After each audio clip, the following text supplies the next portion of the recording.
I'd like to start by asking you about your connection to the Knights of St. Columbanus. Tell us how you first heard about them and how you first got involved. I was president in St. Coleman's at the time, Mark, and at that time I was asked to become a member of the Knights of St. Columbanus.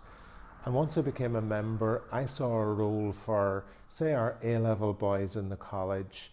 So in 2007, the first group or the first cohort of junior knights, as they were then called, we had about 30 at that stage. And for the next 2 years, there were 30. And I just saw it as a way of getting young people involved with each other and also involved with the church. As someone who has spent many years working with young men, what challenges might young people face in their faith today?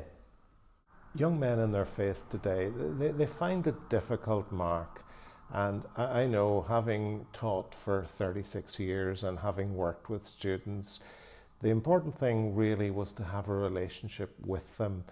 And if you're working closely with them, say as associate knights, you know, they see you in a different light and you see them in a very different light, and you see just how much they have to give and the life-givingness which they bring to, for example, CK10, where they share their faith, share their enthusiasm, share their gifts.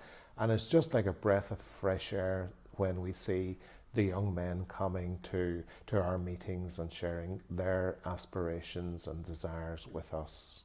And how, in your opinion, do the Associate Knights respond to these issues? They respond because I think they know how to respond, Mark. They're in touch with young people.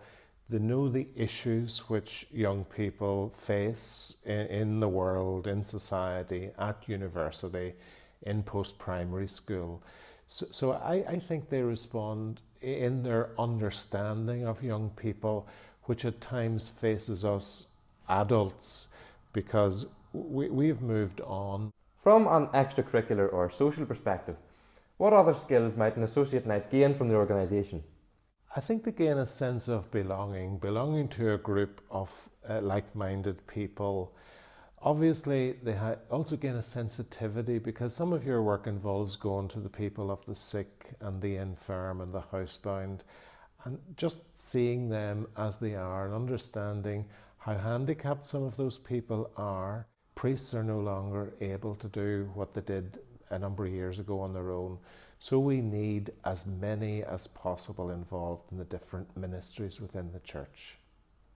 What is your message to a young person who says, I don't need an organisation like this in my life. I'm quite happy to live out my faith on my own?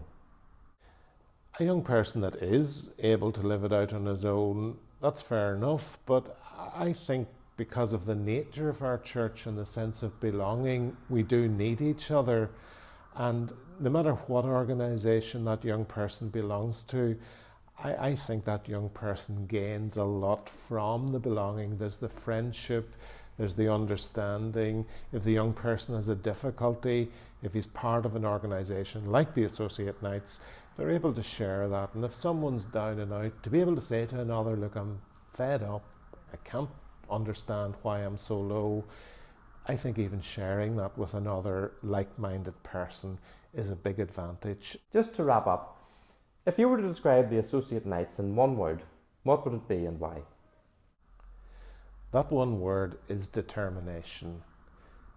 And the reason why I see that is they get an idea, they see it through, and there's such a determination to bring that to a successful conclusion. Is there anything else you'd like to add? The one thing I'd like to say is, if you're not a member of the Associate Knights in CK10 or in any other group, I would say to you, consider it very seriously. You will benefit from it, we will benefit from it, and the parish in which you live will certainly benefit from it.